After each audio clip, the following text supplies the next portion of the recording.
বয়সের বিচারে ছোট, কিন্তু জ্ঞানের বিচারে আপনারা বড়। কিন্তু মানে জ্ঞানের বিবেচনা আর কি। আরেকটা হলো, একটা বয়স ধরেন আমরা সেই 88-র মধ্যে থাকলেও একটা পরিবেশে বড় হয় নাই, নানান উত্থান পতনের মধ্য দিয়ে এসেছি। যেন গ্রামীণ জীবন, শহুরে জীবন, গ্রামীণ আলেম সমাজ, শহুরে আলেম সমাজ এবং আন্তর্জাতিক আলেম সবার সঙ্গেই মোটামুটি পরিচয়, উঠা বসা। এরপরে বিভিন্ন জেলার মানুষের সাথে ব্যাপক যোগাযোগ। এরপরে সমকালীন ঘটনাবলীর উপর দৃষ্টি রাখা, অতীতের কিতাবপত্র পড়া, ইতিহাসের ধারাবাহিক ইতিহাসের উপর নজর দেওয়া। তো সেই সব থেকে মনে হয় অনেক বয়স হয়েছে আমার, এবং অনেক কিছু বুঝতে পারি। অনেক ঘটনার বিগত সময়টা আর এখনের সময়ের মধ্যে একটা বড় পার্থক্য বলেন তো কি? হাসিনা 16 বছর, এটার মধ্যে আপনারা বড় হয়েছেন, আর এখনের যে সময় 4-5 মাস, দুইয়ের মধ্যে পার্থক্য কি? আপনি লক্ষ্য করলে দেখবেন হাসিনার এই শেষ পর্যায়ের ক্ষমতায়ন আর বিদায়ের মুহূর্ত, এর মাঝখানে যে সময়টা, প্রতিদিনই কিন্তু কোনো না কোনো দুর্ঘটনা ছিল বাংলাদেশে। কোথাও জঙ্গি ধরে, কোথাও আগুন লাগায়, কোথাও মিছিলে গুলি করে, মানে নানা ভীতিকর পরিস্থিতি তৈরি করে মানুষের মনোযোগ বিভিন্ন দিকে ছড়িয়ে দিত। কোথাও বিতর্ক তৈরি করে, কোনো জায়গায় ব্যঙ্গ, অবমাননামূলক লেখালেখি, তাওহীদ জনতাকে মাঠে নামানো, আবার সেখানে নৃশংস খুন খরাবি করে আন্তর্জাতিক মিডিয়ায় প্রকাশ করা যে আমরা কঠোর হাতে জঙ্গিদেরকে দমন করেছি। সারাটা দেশের মানুষের একটা পরিস্থিতি ছিল, মানে একটা আতঙ্ক, হতাশা। হঠাৎ করে পাঙ্গাস মাছের দাম বেড়ে যাওয়া, মুরগির দাম বেড়ে যাওয়া, এভাবে একের পর এক উত্থান পতন ঘটিয়ে মানুষকে বিভ্রান্ত রেখে সে তার আখের গোছাইছে।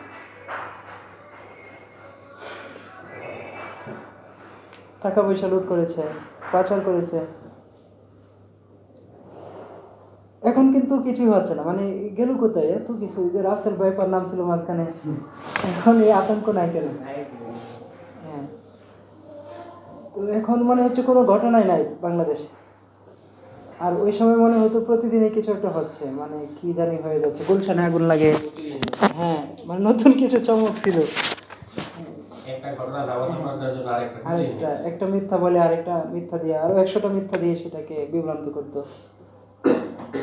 তো অপশক্তি যখন ক্ষমতা পায় তখন মূলত পৃথিবীটা কেমনই করে, ফাসাদ ছড়িয়ে দেয় পৃথিবীতে।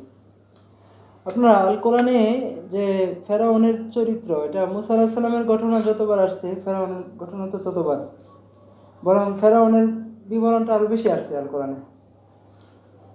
নির্দিষ্ট কোনো সূরার মধ্যে না, সারা কোরআন ব্যাপী তার আলোচনা। কারণ মহান রব্বুল আলামিন মানুষের ফেরাউনি চরিত্র, এটা চরিত্র হিসাবে বর্ণনা করেছেন, যদিও ব্যক্তি এবং ঘটনা নির্ধারিত, কিন্তু এখানে লক্ষ্য করলে বোঝা যায় ফেরাউন কিভাবে, ফেরাউনের রাষ্ট্র দর্শন কি, অর্থনৈতিক চিন্তা কি, আবার শাসনপন্থা কি। তো সেটা আপনি শুধু ওই মিশরের যে এক ফেরাউন সে না, বরং যুগে যুগে এরকম ফেরাউন তৈরি হয়। এই যে সিরিয়াতে 54 বছরের শাসনের অবসান হলো, বাংলাদেশে হাসিনার বাবা থেকে শুরু করে হাসিনা পর্যন্ত 54 বছর একটা পরিবারের ধ্বংস হলো আমাদের চোখের সামনে। এরপর মুক্তিকামী মানুষের যে আকাঙ্ক্ষা, আনন্দ, তো এগুলো কি আসলে?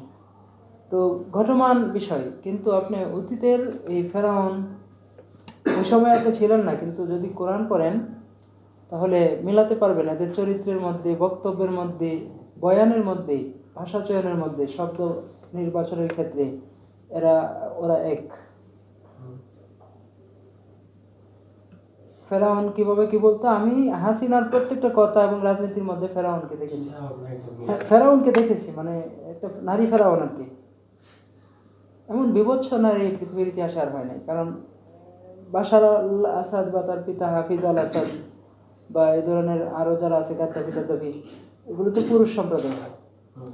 কিন্তু নারীদের শাসন ক্ষমতার ইতিহাস সীমিত আর উদাহরণ কম। অতীতে গেলেও সেগুলো ভালো ছিল, নারীরা কোমর বেঁধে।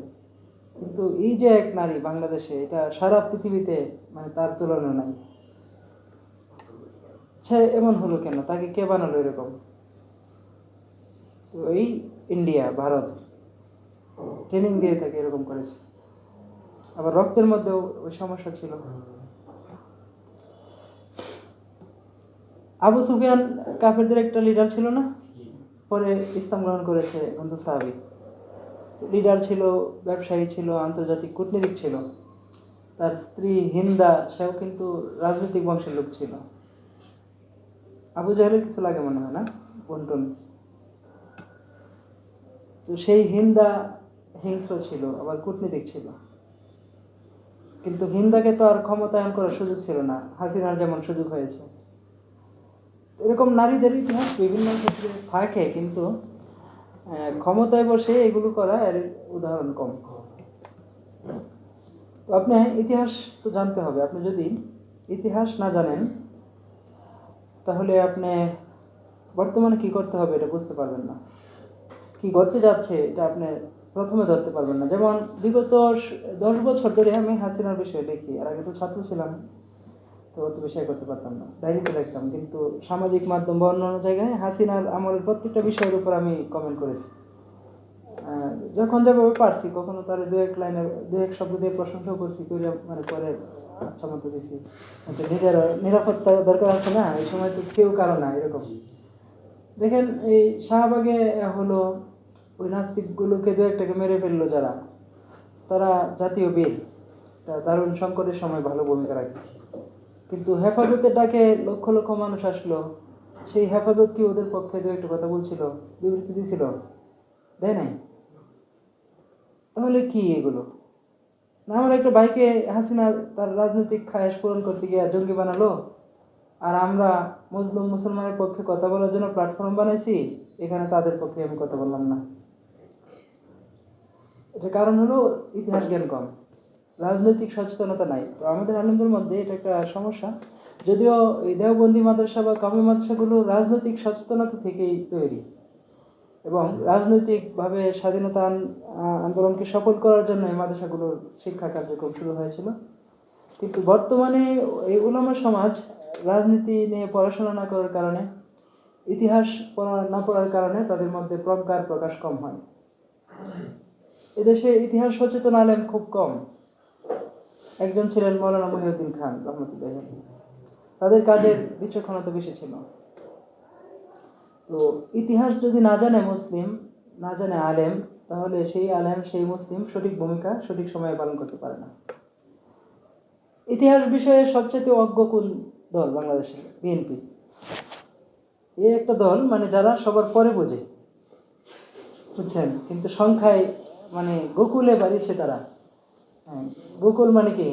গোকুল মানে গরুর বংশের মতো, গরু যেভাবে জন্ম দেয় পাল হয়, এভাবে বাড়ে, সংখ্যা বাড়ে, কিন্তু কাজের লোক কম তাদের মধ্যে, বুদ্ধি কম। আর দু একটা আছে দালাল, এগুলো অন্য দল থেকে আসছে এই দলকে বিভ্রান্ত করার জন্য, উপর পদে আছে, উপরের দিকে। যেমন মির্জা ফখরুল আলমগীর, অনেকে তাকে বলে আওয়ামী লীগের লোক। এবং এক নেতা আমাকে আওয়ামী লীগ ক্ষমতা থাকতে বলছিল যে তাকে গোপন বৈঠকে দেখেছে হাসিনার গোয়েন্দাদের সাথে।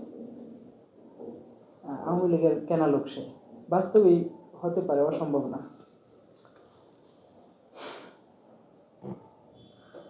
তো হাসিনার আমলে কখন কি হইতো আমি এটা বুঝে ফেলতাম কেন? কারণ আমার এই বিষয়ে একটা সচেতনতা ছিল। মানে ইতিহাস পড়েছি তো, বাংলাদেশের 50 বছরের ইতিহাস সব পড়া আমার। কোন দল কখন কিভাবে আসলো, কিভাবে গেল, কে কি করলো। পাকিস্তানের 23 বছরের ইতিহাস বাহিরে ভেতরে পড়া আছে। ব্রিটিশ আমলের 200 বছরের শোষণ বঞ্চনার ইতিহাস ভালো করে পড়েছি। সামাজিক ইতিহাস, সাংস্কৃতিক ইতিহাস, রাজনৈতিক ইতিহাস, এরপর আঞ্চলিক এবং সারা মুসলিম বিশ্বের সাথে, মানে ইউরোপীয় এবং এই ব্রিটিশ বা পশ্চিমা আধিপত্যবাদের যে ইতিহাস, মোটামুটি হয়েছে নাড়াচাড়া করা।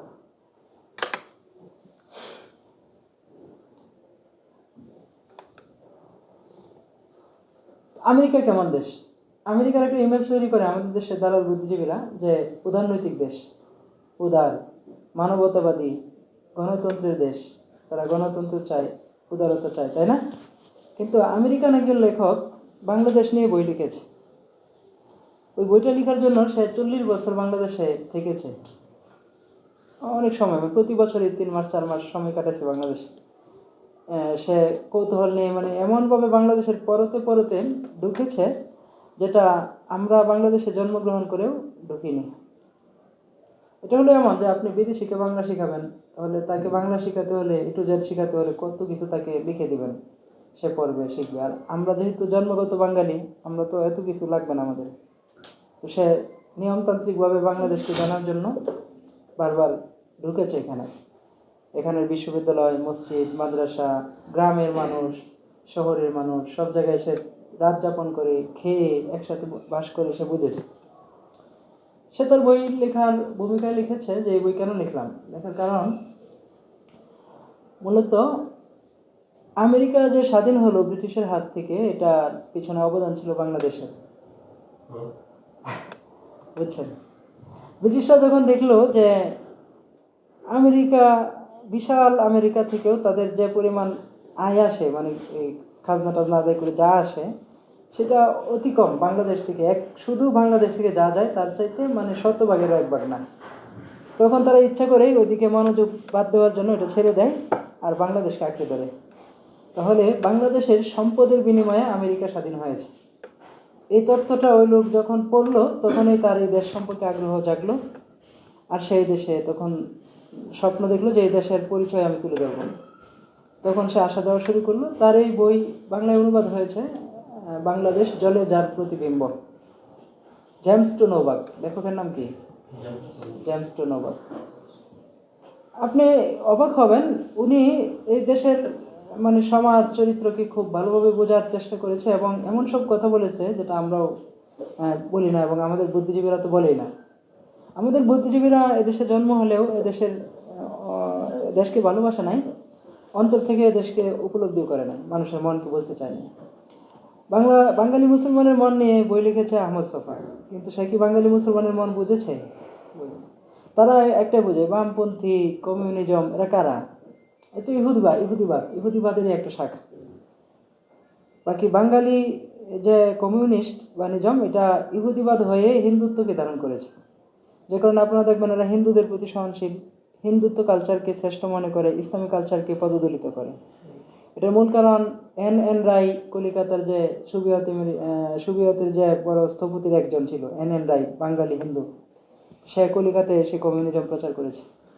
আবার ওই জার্মানপন্থী যে ছিল সুভাষ বসু, বিপ্লবী, আজাদ ফৌজ, তো ওরাও আবার এই কমিউনিজমকে নেতৃত্ব দিচ্ছে। এদের মধ্যে যুগান্তরবাদী একটা সন্ত্রাসী দল ছিল, এরা কমিউনিজমকে লালন করেছে। রবীন্দ্রনাথ ঠাকুর এসব মতবাদে সহযোগী ছিল, সে সোভিয়েত ভ্রমণ করেছে, এদের উপর প্রশংসা করে সফরনামা লিখেছে। এবং আজও রাশিয়ার সাথে এই ভারতের সম্পর্ক ভালো, কারণ এই কমিউনিজমকে ওরা অনেক হিন্দুরা এটাকে গ্রহণ করে। তো আপনি দেখবেন ধর্মভিত্তিকভাবে দুইটি ধর্মের মানুষের কার্যক্রমের মিল আছে, একটা ইহুদি আর একটা কি হিন্দু। আবার ওদের পরস্পরের যে ক্ষতিকর চিন্তা ভাবনা, এটারও মিল আছে। যেমন হিন্দুরা এমন এক জাতি, এ বিষয়ে মীর মুশাররফ হোসেন লিখেছেন, প্রথম ঔপন্যাসিক বাংলা ভাষার মুসলিম।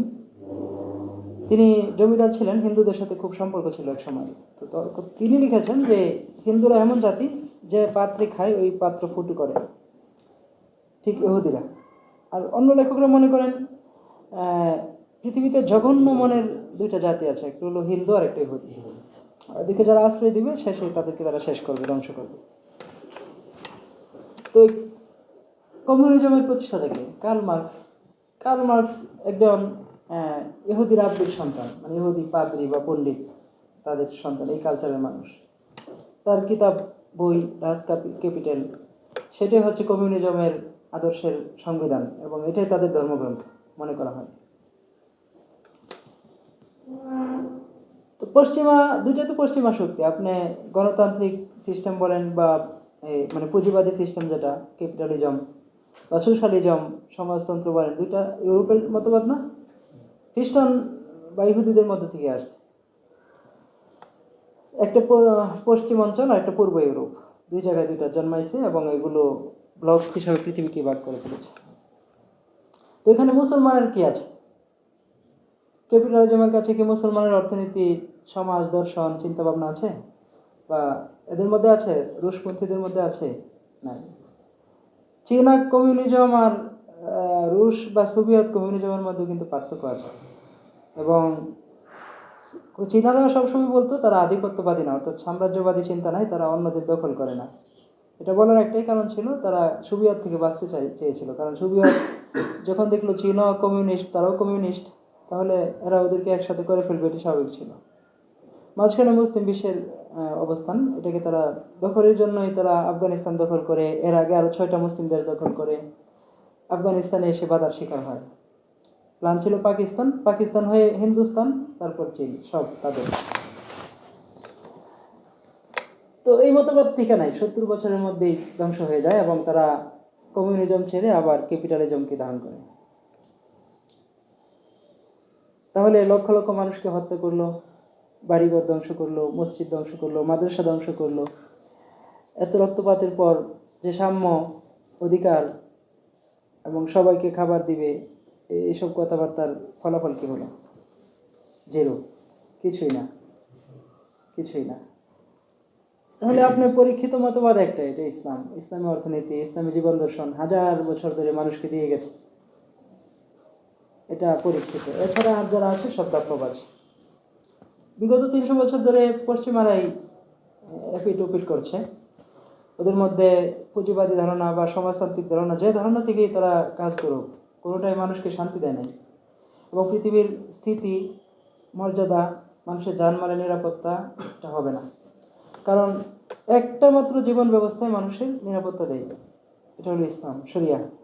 শরিয়া মানুষকে 6টা বিষয়ে নিরাপত্তা দেয়: মানুষের জীবন, মানুষের সম্পদ, মানুষের দিন ও ধর্ম, মানুষের আকীদা ঈমান, মানুষের ব্রেন, সৃষ্টিশীলতা এবং মানুষের স্বাধীনতা। এরপর এগুলোর মধ্যে মানুষের জরুরত, যেগুলো জরুরত বলতে খাদ্য, বস্ত্র, অন্ন, চিকিৎসা, সব কিছু আছে। এমনকি বিবাহ শাদী, বংশ পরম্পরা, বেকারত্ব দূর করা এবং নিয়মিত ভাতা দেওয়া রাষ্ট্র থেকে, সব কিছু ইসলামী সিস্টেমে আছে। এটা দায় আছে ইসলামী রাষ্ট্রের উপর। এই যে ইচ্ছা মতো কর বসানো, ভিক্ষুকের উপরও ট্যাক্স বসানো, ইসলামী সিস্টেমে কখনোই ছিল না, এটা সম্ভব না। আপনি মুসলিম শাসনের 800 বছরের ইতিহাসে ভারতবর্ষে একদম কুতুবুদ্দিন আইবেকের পর থেকে নিয়ে নবাব সিরাজউদ্দৌলা পর্যন্ত যেটা দেখাইছে ঐতিহাসিকরা, সেটা হলো যে কোনো খাজনা বাড়ে নাই। যে 8 আনা খাজনা ছিল জমির উপর, সেটা শেষ পর্যন্ত ছিল, বাড়ানো হয়নি। আর এখন আপনি সাবান কিনবেন, ট্যাক্স, মানে এটা এই পণ্যের উপর ট্যাক্সটা আসছিল বিএনপির আমলে 91 সালে। এরপরে হাসিনা এটাকে মুখ্যম সুযোগ দেখে মানে ইচ্ছা মতো বাড়াইছে, মানে ভিক্ষুক কেউ ছাড়ে না সে। ভিক্ষুকে সারাদিন ভিক্ষা করে একটা ট্যাবলেট খাইবো, তার কি দিতে হবে? ট্যাক্স দিতে হবে। ফোনে একটু কথা বলবে, সেখানে কি দিতে হবে? ছাড় নাই, সবাইকে ধরছে সে, অমানবিক। তো দেখেন, জেমস টু নোভাকে চোখে পড়ছে যে বাংলাদেশে সবচাইতে বেশি নারী অধিকার। কি কিভাবে সে বুঝলো? কারণ সে দেখেছে প্রত্যেকটা পরিবারে নারীর ক্ষমতায়ন, নারীরা প্রভাবশালী। আপনি কি ইচ্ছা করলে আরেকটা বিয়ে করতে পারবেন? একটা বিয়ে করে থাকলে মানে বাধা কি হবে বলেন? একজন নারী বাধা হবে, মানে আরেকটা নারীকে সে ঢুকতে দিবে না। এই যে নানান জায়গায় নারী নির্যাতন হয়, এখানে পুরুষরা করে, বউ শাশুড়ির গন্ডগোল, ননদ শাশুড়ির গন্ডগোল, এখানে আরেক নারী ভূমিকা রাখে আরেক নারীর জীবন ধ্বংসের পিছনে। তাহলে এটা ওর চোখে ধরা পড়ছে। কিন্তু হুমায়ুন আজাদ কি লিখছে? সে লিখছে বাঙালি নারীরা সবচেয়ে বঞ্চিত, এবং এই মুসলমান নারীরা মানে গ্লাসের মধ্যে জল ঢালা যেমন সাধারণ ঘটনা, তালাকের, তার উপর তালাক পড়ে যাওয়া এরকম একটা ঘটনা। মনে হয় প্রতিদিনে তালাক হচ্ছে এবং নারীরা উৎখাত হয়ে যাচ্ছে। তাহলে আপনি ঢাকা শহরে বের হন, হাসিনার আমলে ব্যবসাবৃত্তি বাড়ছে, আবাসিক হোটেল ব্যবসা বাড়ছে, পুরো জাতিকে ধ্বংস করার প্ল্যান হয়েছে এবং সর্বস্তরে মাদক ছড়িয়ে দেওয়া হয়েছে। এর আগে আপনি যান, এই ঢাকা শহরে বা বাংলাদেশের কোন শহরে মধ্যরাতে নারীরা রাস্তায় নামে? কিন্তু আমেরিকায় যান, হাজার হাজার নারী রাতের গভীর রাতে পুরুষ খোঁজে, রাস্তায় বেরেন, মাথার উপর ছাদ নাই, অনিশ্চিত জীবন। তো এত সুস্থিত সুন্দর একটা সমাজ, পরিবার এবং প্রতিষ্ঠান, কাঠামো এটার মধ্যে তারা নারীর অধিকার দেখে না। আর জেমস টু নুবাক আমেরিকা থেকে বাংলাদেশে আসা দেখে যে বাংলাদেশটা মূলত নারীতান্ত্রিক বাংলাদেশ, এখানে সমাজে নারীদের প্রভাব সবচেয়ে বেশি। কারণটা কি? তো আপনি যদি ইতিহাস না পড়েন, অতীত বর্তমান না পড়েন, আল কোরআন না পড়েন, কোরআন হলো দর্পণ, আয়না। এখানে আপনি সারা দুনিয়ার মানুষের চরিত্র, চেহারা দেখতে পাবেন। সমগ্র যুগের উত্থান পতনের মধ্যে মানুষের বিবর্তন দেখতে পাবেন এবং মানুষের সূচনা সমাপ্তি দেখতে পাবেন। তো কোরআন পড়ে না, সব পড়ে, কোরআন পড়ে না, সুন্নাহ পড়ে না, তাহলে এর বাইরে কি পড়ে? তো চিরায়ত কিছু ধারা আছে, জ্ঞান অর্জনের দুইটা ধারা মূলত, একটা হলো আসমানি ধারা আর একটা কি মানুষের সৃষ্টি ধারা, একটা জাগতিক আর একটা কি আসমানি। আসমানি ধারা থেকে বিমুখ হয়ে এই জগৎ চলে না, কারণ নিয়ন্ত্রণ তো আসমান থেকেই হচ্ছে। অফিস সামা রিজকুকুম, তোমাদের রিজিক আকাশ। তাহলে রিজিকের জন্য মানুষ আকাশের প্রতি মুখাপেক্ষী। জীবনের অনেক অনেক সমাধান সব কিছু আসমানি ফয়সালার উপর নির্ভর করে। তাহলে আপনি ওই ইলমটাকে বাদ দিলেন, ওই শিক্ষাটাকে বাদ দিলেন, আবার কমপ্লিট শিক্ষা ব্যবস্থা উপহার দিবেন, অসম্ভব। আপনি ধর্মটাকে শুধু নৈতিকতা আর বিশ্বাস পর্যায়ে রাখবেন, মানুষ যা বিশ্বাস করে তাই বুঝি ধর্ম, তাহলে তো সব ধর্মই ধর্ম। তাহলে হক বাতিল থাকলো কোথায়, সত্য মিথ্যা থাকলো কোথায়? তো ধর্মকে এভাবে মূল্যায়ন করা, এটা পুঁজিবাদী সিস্টেম। পুঁজিবাদী ক্যাপিটালিজমে মনে করা হয় মানুষের মূল্য যেমন তার ধর্মের মূল্য এমন। ক্যাপিটালিজমের সিস্টেম হলো যে সেখানে দুইটা পক্ষ হয়, একটা মালিক পক্ষ আর একটা হলো শ্রমিক। এরা কৃতদাস, আধুনিক যুগের দাস। তো মালিক পক্ষ মনে করে তারা মালিক, আর যারা সাধারণ মানুষ তারা কি, তাদের ভোক্তা, হয়তো পণ্য কিনবে, না হয় তাদের গোলামি করবে, এর বাইরে নাই তাদের জীবন। তো মালিকরা দেখে যে মেশিন বাঁচায় রাখতে হইলে তেল প্রয়োজন, তেমনি শ্রমিকদেরকে বাঁচায় রাখার জন্য ন্যূনতম কিছু টাকা পয়সা দিতে হবে, বেশি দিলে আবার তারা মালিক হয়ে যাবে। তারা চায় না মানুষের উন্নতি। কিন্তু ইসলামী সিস্টেমে যান, ইসলামী সিস্টেমে প্রত্যেকটা মানুষ স্বাধীন, মর্যাদাবান, মহান। জন্য ধনী হলে গরিব হলে ব্যক্তির মর্যাদা কমে না, বাড়ে না, শুধু মর্যাদা নিরূপিত হয় ব্যক্তির যোগ্যতা অনুযায়ী, সম্মান। ইসলামী সিস্টেমে আপনার ব্যবসাকে উৎসাহিত করা হয়েছে। পুঁজিবাদী সিস্টেমেও পুঁজিবাদীরা ব্যবসাই করে, মূলত ব্যবসার নামই করে সবকিছু। কিন্তু ইসলামী সিস্টেমে আপনি দেখবেন ব্যবসার মধ্যে প্রধান দুইটা ব্যবসা, যেটাকে ইবাদত বলা হয় এবং সবচেয়ে বেশি গুরুত্ব দেওয়া হয় বাধ্যতামূলকের মতোই। একটা হলো মুশারাকা, শিরকা মুশারাকা, আর একটা হলো মুদারাবা।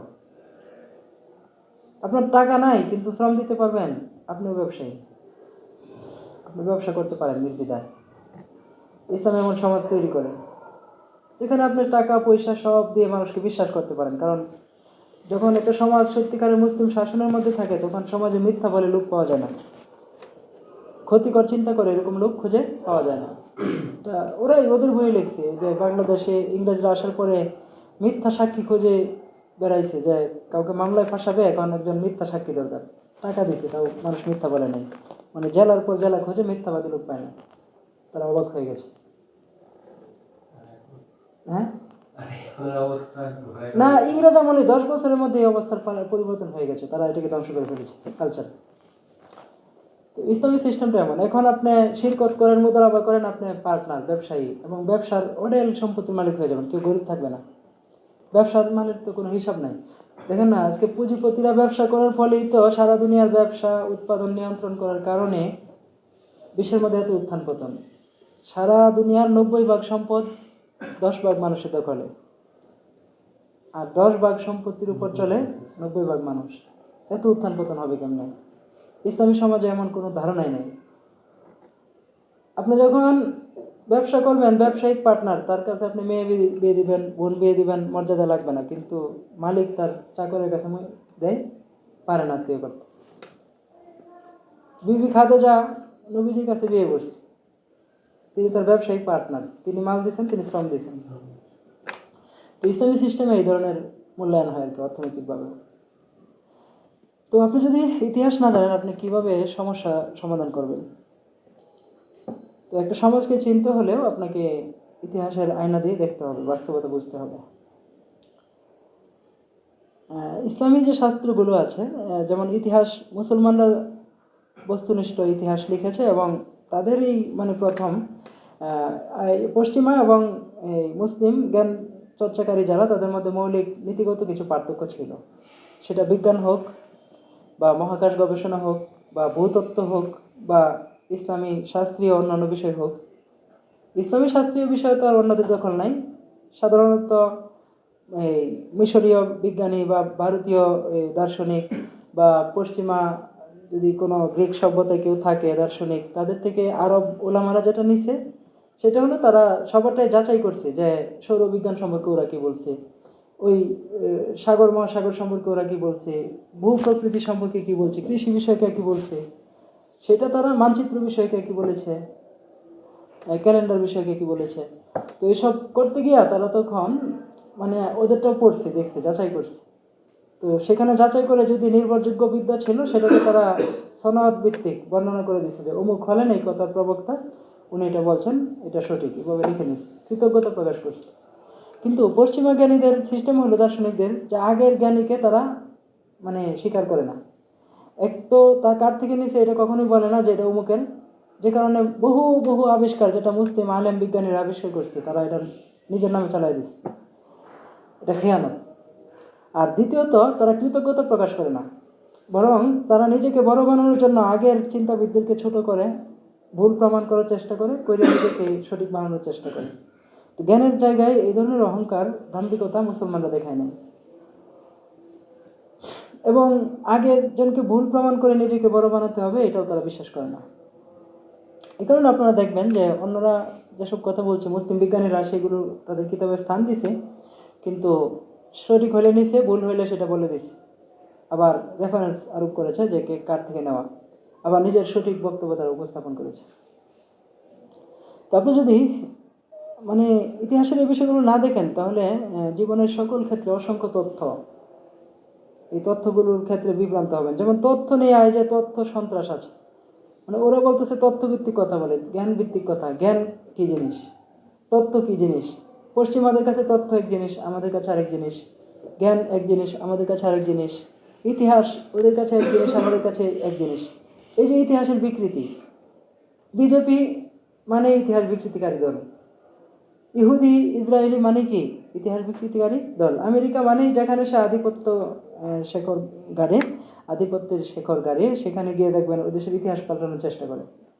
যেমন বিগত 20 বছরে আমেরিকা আফগানিস্তানে ছিল, ওখানের পাঠ্যপুস্তকে অনেক পরিবর্তন এনেছিল এবং প্রচুর মিথ্যা ইতিহাস পাঠ্যপুস্তকে ঢুকিয়ে মানে ওদের ভাবমর্যাদা, চিন্তাধারা বা আফগানি সমাজ যেটা, সেই সমাজ ধারা থেকে ওই প্রজন্মকে বের করার চেষ্টা করছে তারা, অথচ ডাহা মিথ্যা কথা।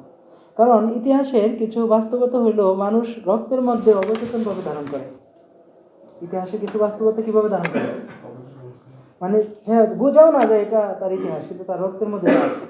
যেমন বাঙালি মুসলিম আর অন্য মুসলিমের মধ্যে একটা পার্থক্য এক জায়গায় আছে, সেটা হলো মানে আমাদের তো পূর্বপুরুষ যারা তারা পৌত্তলিকতার বিরোধী ছিলেন, এবং আর্যরা যখন হিন্দুত্বকে নিয়ে আসলো ককেশাস পর্বত পার হয়ে, হিন্দুকুশ পার হয়ে, তারা এক ধাক্কায় সমগ্র ভারতে চলে গেল।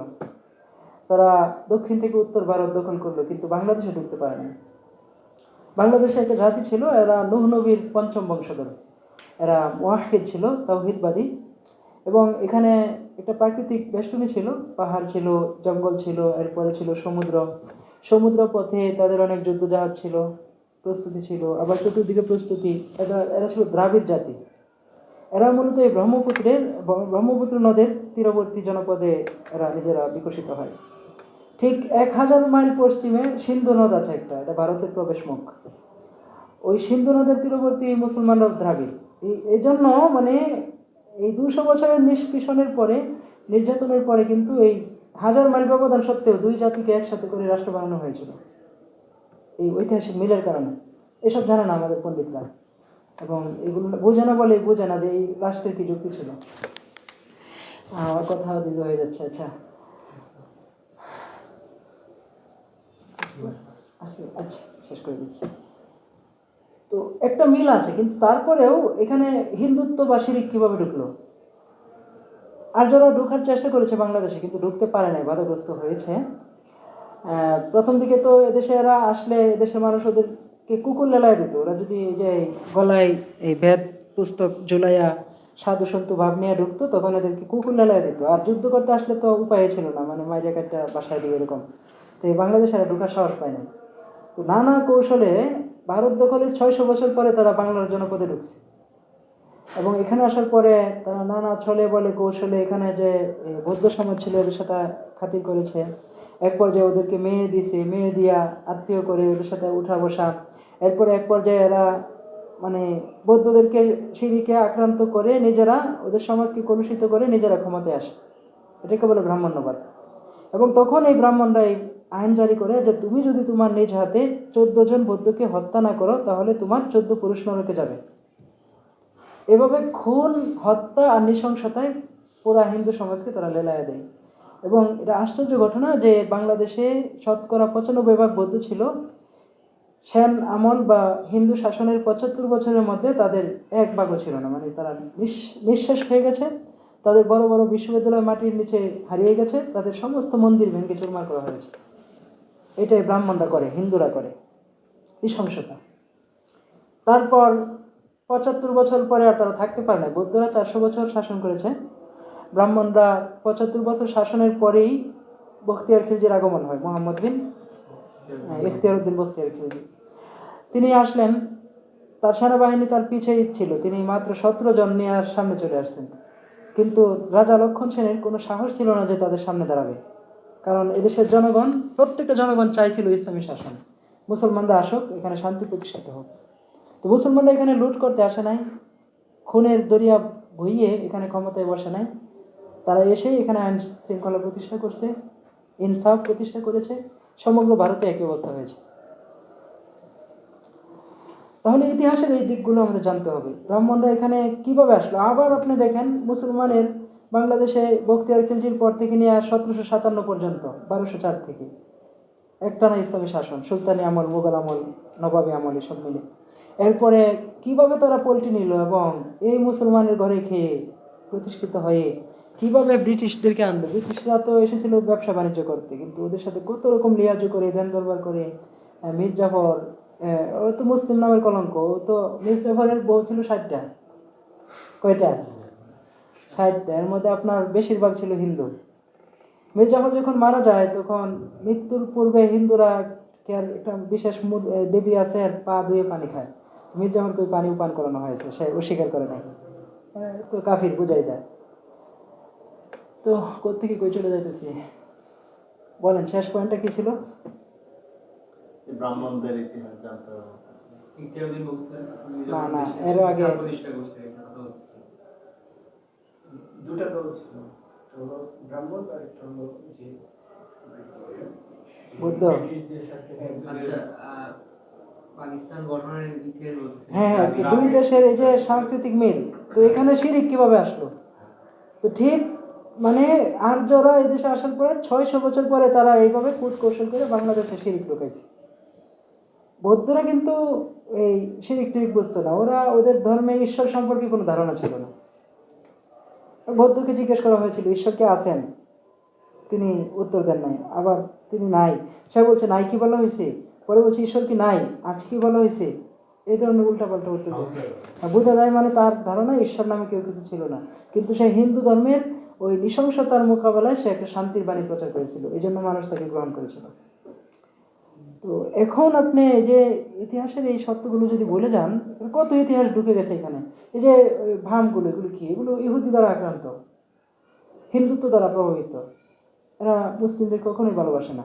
তা আওয়ামী লীগ পন্থায় কি ঢুকছে আপনি দেখেন তো, একটা হলো দিন আর লাদিন। দিনই তবকার মধ্যে দুইটা ভাগ হয়ে গেছে দেশে। এই কাউমি ওলামা, আলিয়া, জামাতে ইসলামী। জামাতে ইসলামী একটা রাজনৈতিক দল না, ওরা সব বিষয়ে কথা বলে, আকিদা, ফেক, সব বিষয়ে বলে না। জ্ঞানভিত্তিক দল। জ্ঞানভিত্তিক দলের মধ্যে কেউ আছে বিভ্রান্ত, কেউ আছে সঠিক। এখানে আপনি এই তো দল বুঝতে হবে, এই তো দল মানে কি সঠিক পন্থা। আর কিছু হচ্ছে মূর্খতাপূর্ণ ইসলামের মধ্যে, যেমন এই যে মাইজ ভান্ডারী, সুরেশ্বরী, আটরশি, মূর্খ, ঠিক আছে। আর এর বাইরে যারা আছে কাদিয়ানি, খ্রিস্টান, এগুলো হলো কাফির, লাদিন, দিন নাই। তাহলে আওয়ামী লীগ কি? লাদিন, সেকুলারিজম, জি, দিন চায় না, দিনকে বর্জন করে। হ্যাঁ, এই ধরনের দল, বামপন্থী দল, বিএনপিকে আকিদাগতভাবে তারাও এটাই বলতে চায়। তারা বড় জোর এটা বলে ব্যক্তিগত জীবনে ধর্ম, অথচ ইসলাম এ কথা বলে নাই।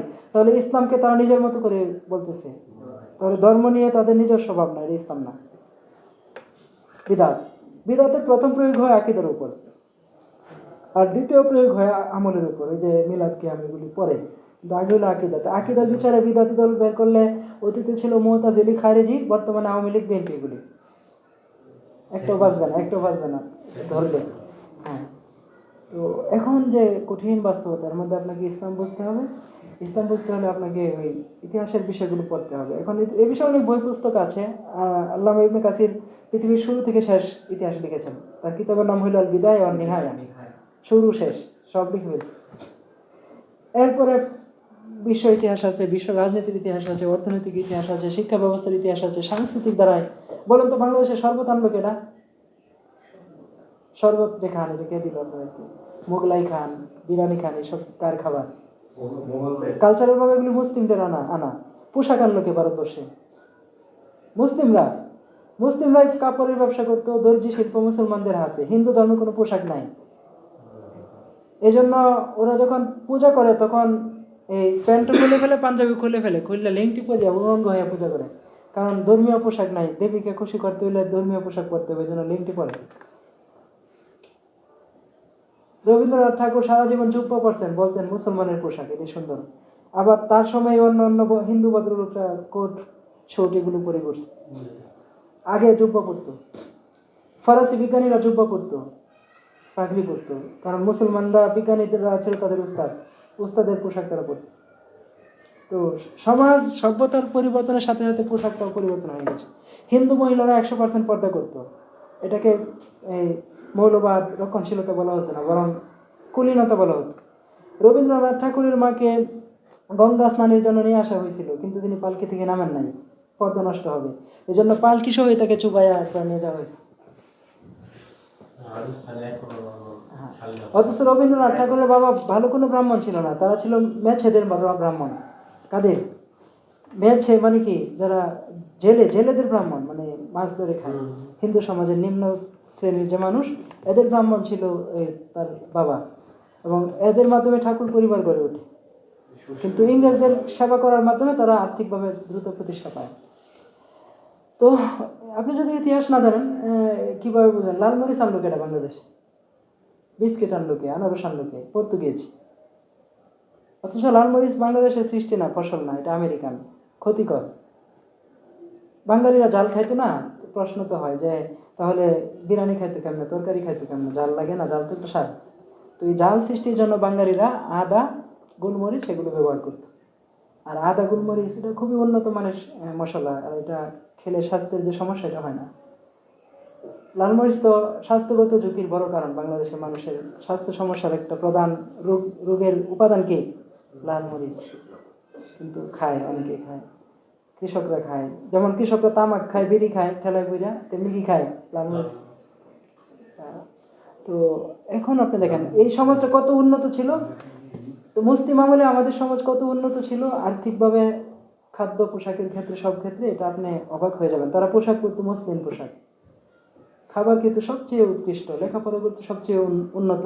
এখানে মিথ্যা বলতো না, নৈতিকতার দিক দিয়ে, ইমানের দিক দিয়ে সবচেয়ে বলিষ্ঠ মানুষের সমাজে ছিল। তো কোথায় ওই সমাজ, আর আজকে কোথায় আমরা? কিন্তু অবচেতনভাবে, আমি কথার পয়েন্টে বলছিলাম যে ইতিহাসটা অবচেতনভাবে মানুষের রক্তে থাকে না? এই জন্য আমরা এখনো অন্যায়ের বিরুদ্ধে বিদ্রোহ করি। সারা মুসলিম বিশ্বে কোথাও প্রতিবাদ হলে দেখবেন ঢাকায় বেশি মিছিল হয় না? তো এই প্রতিবাদী মানসিকতাটা আমাদের মধ্যে এখনো আছে। আবার কিছু ভেজালও আছে, যেমন এই মুসলিমরা আবার আগে এক সময় হয়তো যে শিরিকের দ্বারা আক্রান্ত হয়ে মূর্তি পূজা ধরেছিল, এখন ইসলামে এসে তারা পীর পূজা শুরু করছে, মাজার পূজা শুরু করছে। মানে পূজাটা ঠিকই কারো কারো রক্তের মধ্যে কাজ করে। যে কারণে এক শ্রেণীর মুসলমান মাজারকে আঁকড়ে ধরেছে, কবর আঁকড়ে ধরেছে, এগুলো থেকে তারা বের হতে চায় না। এটা রক্তের সমস্যা। তো এই আর কি। যেমন একসময় তাসাউফ খুব প্রাধান্য পেয়েছিল মোগল আমলের শেষ দিকে। ওখানে আপনি দেখবেন পীর ছিল, মুরিদ ছিল, দরবেশ ছিল, হ্যাঁ প্রচুর।